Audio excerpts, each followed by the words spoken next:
Hay thought humanity would break. They were wrong. We were just getting started.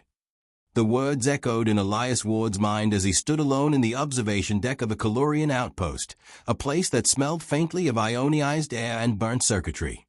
The view stretched endlessly before him, a violet nebula swirling like a living storm, its luminous tendrils brushing the metallic skin of the station. Stars glittered like distant cities, cold and unreachable.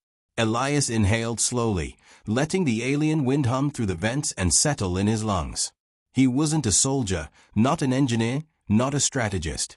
He was a janitor, a maintenance worker humanity had sent only because no one else volunteered for alien cleaning duty on a quiet diplomatic outpost. But nothing had been quiet lately. The Calorians, the station's reptilian custodians, moved with their usual fluid grace through the corridor behind him. Their scales shimmered with iridescent light, reflecting the nebula's glow. They barely noticed Elias as they hissed softly to one another about power fluctuations, threat signatures, and the strange pulses coming from deep space. Elias wasn't supposed to hear these things. He was supposed to mop floors, recycle waste, wipe down photonic panels. He wasn't supposed to notice the trembling lights, the hum of a failing grid, or the way the defense systems flickered like a heartbeat losing rhythm. But he noticed everything. His mind had always worked that way, quiet, observant, endlessly analyzing things he wasn't supposed to touch. Back on Earth, it had made him feel out of place. Too smart in ways no one valued. Too reflective in ways no one respected. He remembered his dad's voice telling him, "Some people build wars, some build machines, you build understanding. That's rarer." Elias had never believed that. Footsteps clattered down the metal walkway. Captain Syrinx, the Calorian who tolerated him the most, approached with stiff shoulders and a tail that twitched irritably. "Human," she said, her voice sharp. "You are idle. This area is restricted. Exit now." Elias blinked. "Sorry. I was just checking the—" "You check nothing. You clean," she snapped. Her scales flashed an annoyed red. Elias lowered his gaze, cheeks warming. He didn't argue, even though he'd spotted the problem. The defense grid's outer node was cycling irregularly. The Calorians thought it was a software hiccup. Elias had seen this pattern before, in an old Earth documentary about pre-AI defense networks. This wasn't a glitch. It was probing. But he said nothing. They wouldn't believe the janitor. They barely believed in humanity at all. He walked past Syrinx, gripping his cleaning bag. Inside was a small portable multitool, his one comfort. He never went anywhere without it. But carrying tools didn't make him a tech crew member. Not here. As he headed down the curving corridor, the station shuddered. A low thrum rippled through the walls, vibrating the floor beneath his boots. The lights dimmed for a breath, then stabilized. The Calorians barely reacted, only muttering about power redistribution. Elias felt a pit tighten in his stomach.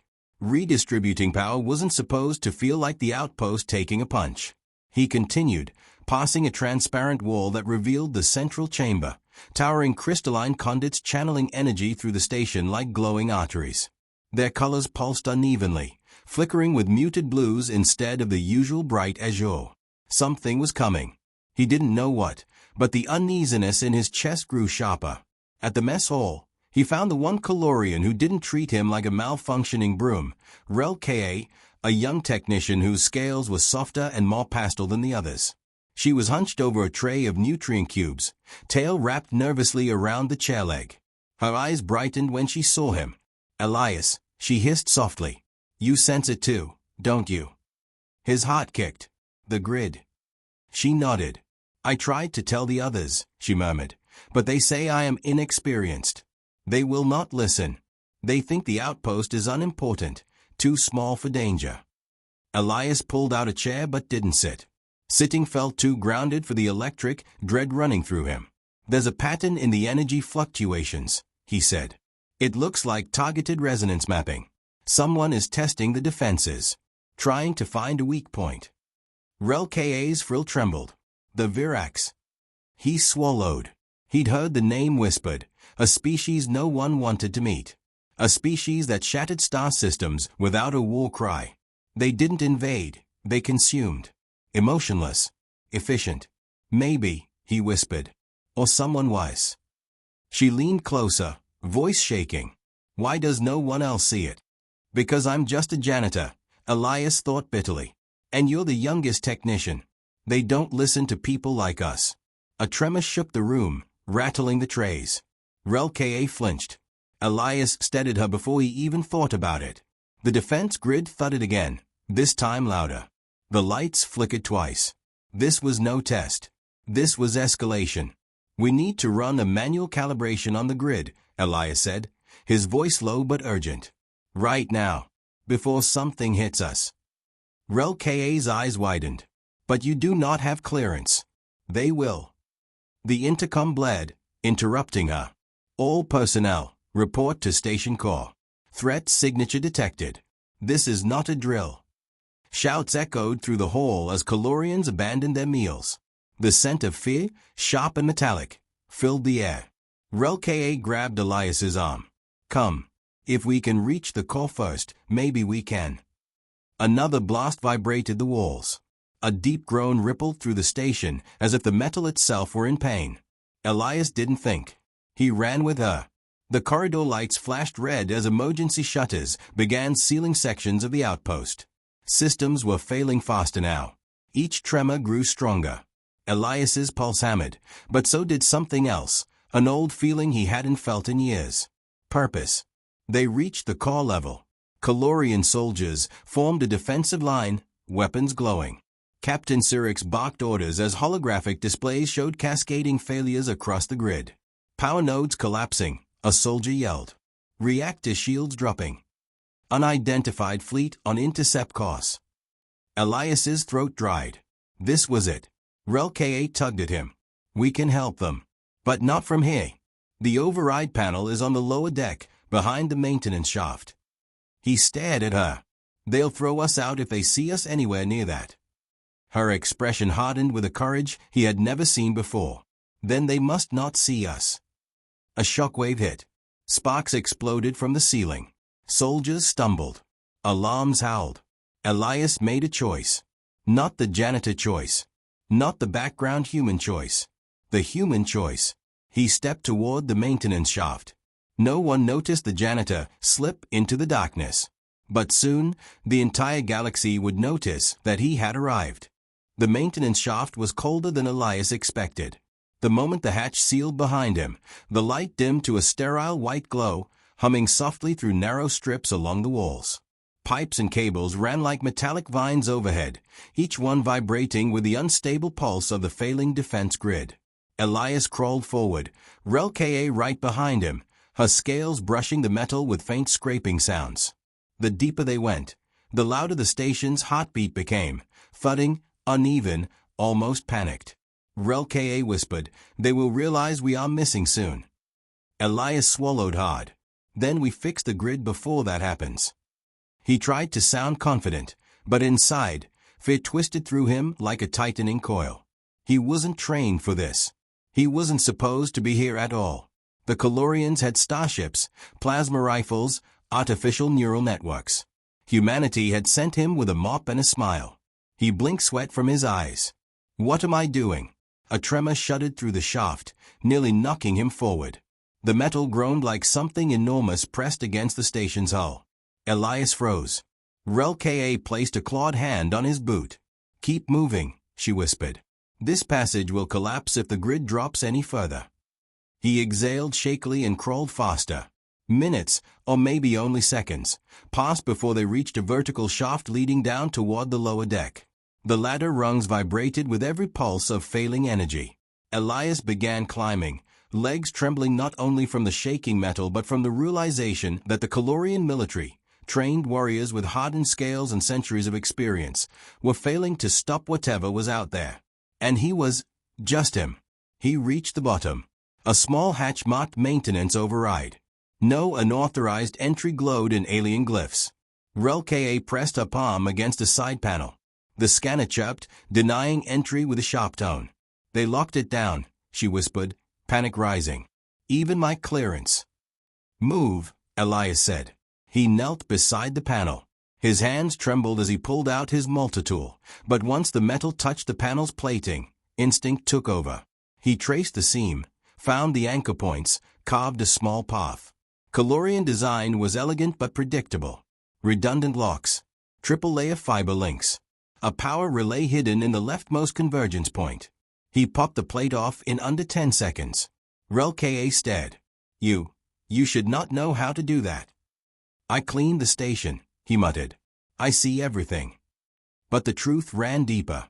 Back on Earth, he'd spent entire nights repairing junked electronics he found on the street, radios, old processors, even an antique kitchen bot.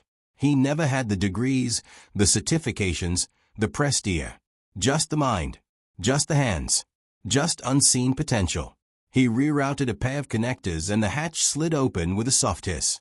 Relka whispered, "You frighten me, Elias Ward." "I frighten myself," he admitted. They slipped inside.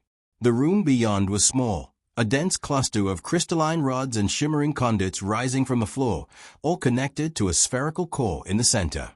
The override interface glowed a sickly yellow. Normally it pulsed with a calm blue. The grid was failing fast. Relka approached the sphere, tapping several glyphs. Error symbols burst across the projection. "It's worse than I thought," she said, voice trembling. "The Virax signal is corrupting the harmonics, like a virus. It's spreading across every conduit." Elias stepped closer. The core vibrated violently, flickering with unstable energy. "How long until the grid drops?" "Minutes," she whispered. "Maybe less." Outside, the station shuddered again. The lights dimmed until the room was lit only by the core's failing glow. Alarms howled through the walls. Elias felt his heart pounding against his ribs. "You said manual calibration could stop the cascade," he said. "So what do we do?" Relka stared at the dying grid. We must reline all 7 harmonic rods simultaneously. But that is impossible. 2 people cannot be in 7 places at once." Elias' breath hitched. He looked around the room. 7 rods arranged in a circular pattern, each one glowing erratically. Each one needed a specific sequence of adjustments. Each adjustment required precision. One mistake could destabilize the core entirely. Fear filled his chest like freezing water. "I can try," he said quietly. Relka grabbed his wrist. "Elias, no. Even Calorian engineers need a full team for this. If you misalign one rod, then the station blows," he said softly. "I know." His voice cracked. "But if we do nothing, everyone dies anyway." Relka stared at him for a long moment. Her frills slowly lowered, an expression of acceptance. "I will guide you," she said. "I will take 3. You take 4. We must synchronize perfectly." His hands were shaking. "Elias," she whispered, sensing his fear. "Do you believe you can do this?" He didn't know. He wasn't a hero. He wasn't a soldier. He wasn't even a real technician. He was a janitor. But he remembered something. His father's voice, soft and certain. "You build understanding." He inhaled, steadying his breath. "I don't know if I can," he whispered. "But I'm going to." They split.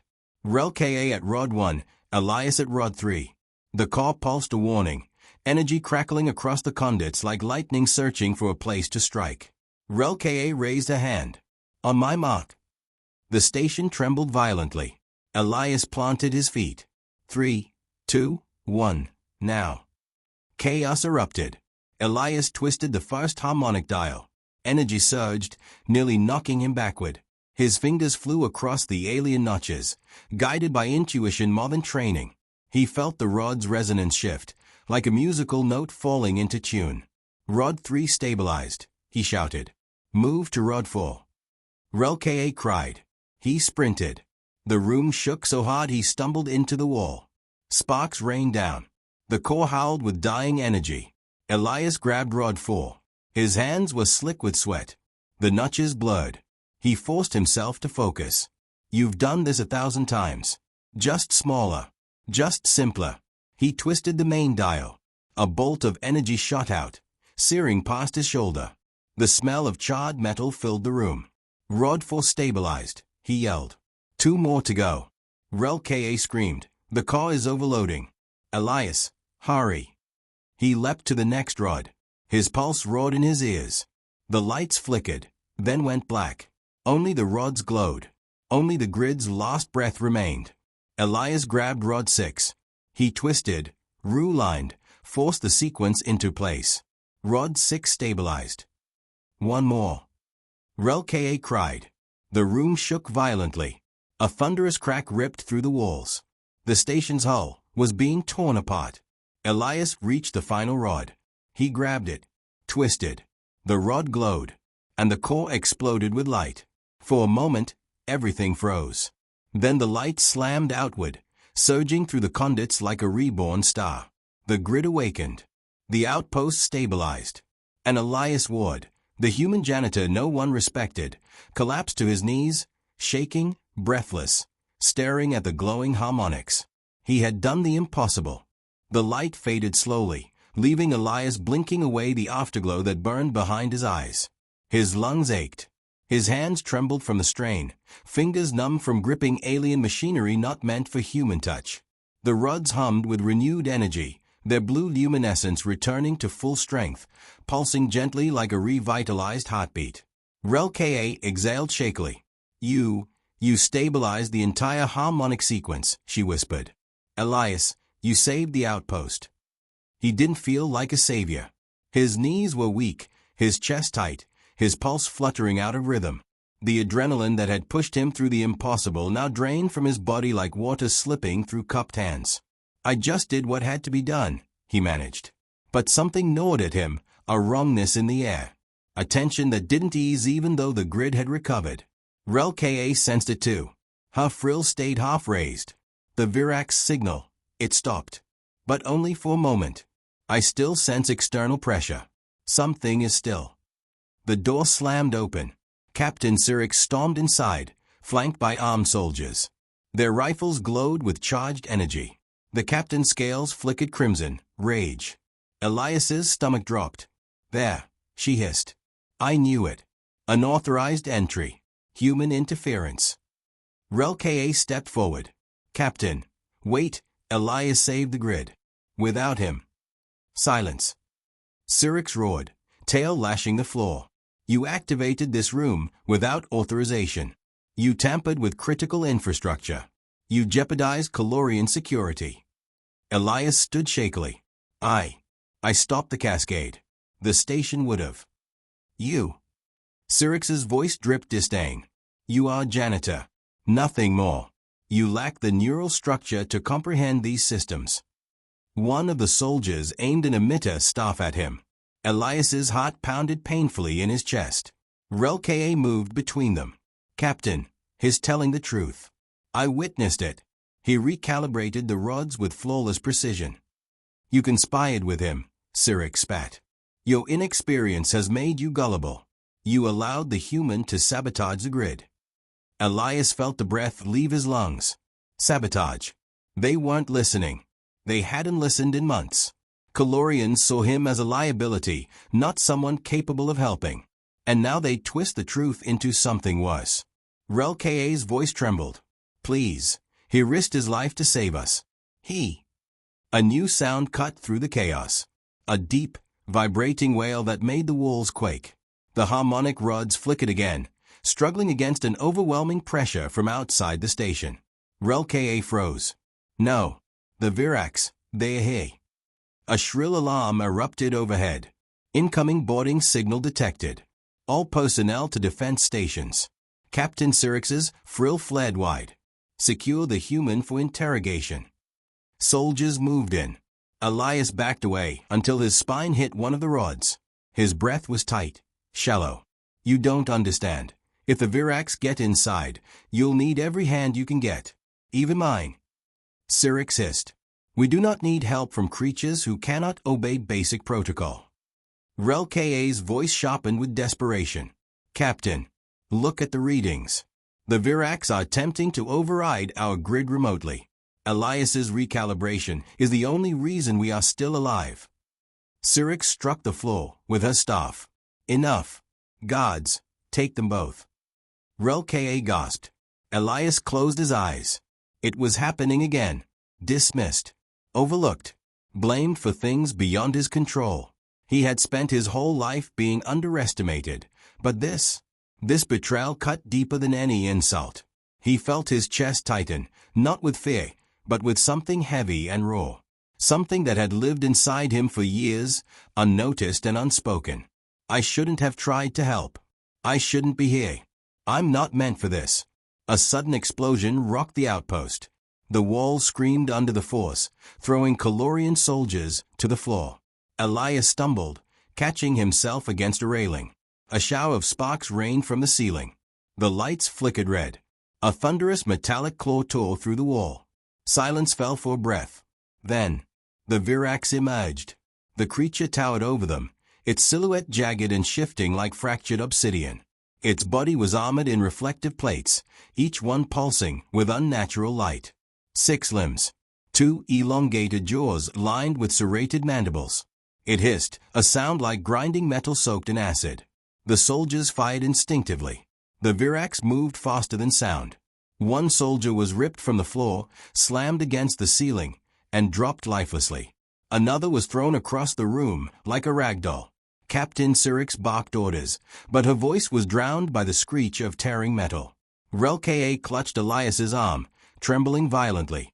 He pulled her behind a support beam, shielding her as best he could.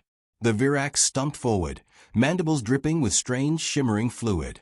Its eyes, if they were eyes, locked onto the rods Elias had repaired. And the realization struck him like a falling star. It wasn't trying to destroy the grid. It was trying to hijack it, to turn the station's defenses inside out. Captain Cyrix attacked, lunging with her plasma staff, but the creature swatted her aside with terrifying ease. Her body hit the wall with a sickening thud. She didn't get up. Elias, Relka whispered, voice trembling. We have to run. He didn't move. His mind raced, heart pounding with painful force. The rods, the grid, the harmonics. He saw it all in his mind's eye, the pathways, the resonance lines, the weak points. If the Virax connected their biospines to the grid interface, the entire station would become a weapon aimed inward. He whispered, they are not here to kill us. Relka stared at him, confused. What? They are here to control the defense system, to turn it into a planetary breaker. The Virax slammed a claw into the core interface, sending shockwaves across the rods. They flickered dangerously. Elias felt the vibration like a knife twisting in his chest. Fear froze him. All the doubt, all the dismissal, all the belief that he wasn't enough. And yet, beneath it, something burned. Not strength, not courage, something more human than either. Resolve.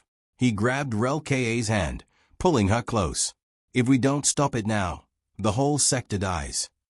Relka's eyes widened. But how? The Virax.